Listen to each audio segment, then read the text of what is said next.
به شعبه وزارت کارهای داخلی دوی نویه فردوسی با عریضه مرد 37 ساله ساکن شهر دوشنبه مراجعت نموده است که ماه دکبر سال 2020 مرد 28 ساله ساکن پایتخت و مرد 34 ساله ساکن نویه رودکی با روی فریب به باوریش در آمده از او یک عدد کران منوروی را به مبلغ 70,000 دلار آمریکایی نرخ گذاری کرده گرفته 20,000 دلار آمریکایی را پرداخت نموده باقی مانده‌اش را تا حال ندادند.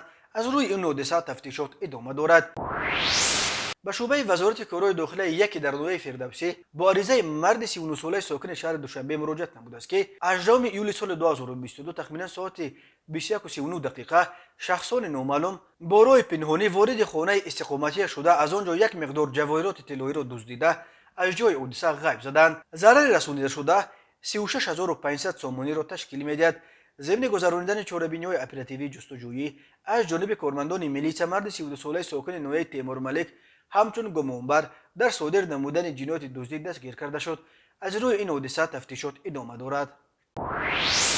مرکز مطبوعات وزارت کارهای داخلی تاجیکستان خبر داد که روز 25 ایول بر اثر برخورد دو ماشین مرسدس در حدود دهه رباط جماعت انزاب نویه عینی در شورای دوشنبه خوجند 3 نفر به هلاکت رسیده 4 تن دیگر جراحت برداشتند.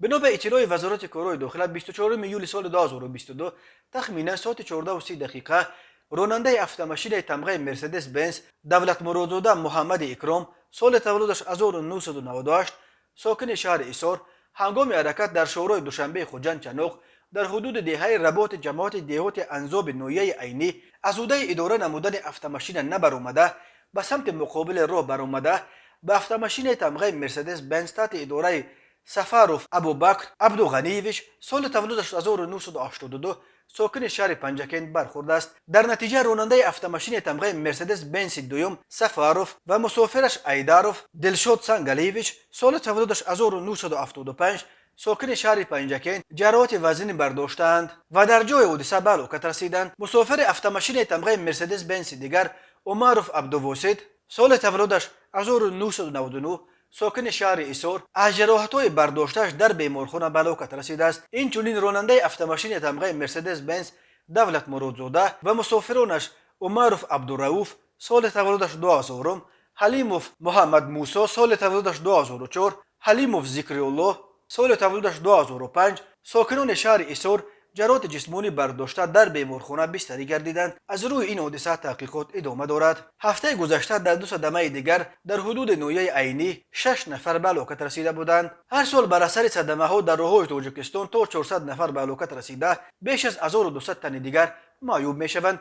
بنا به آخرین معلومات وزارت کارهای داخلی که روز 19 ایول نشر شد در 6 ماه اول سال 2022 در تاجیکستان 482 صدمه روی داده. در این صدمه ها 180 نفر به هلاکت رسیده 509 نفر جراحت برداشتند. 10 تن از قربانیان صدمه ها را در کشور نابالغان تشکیل می‌دهند.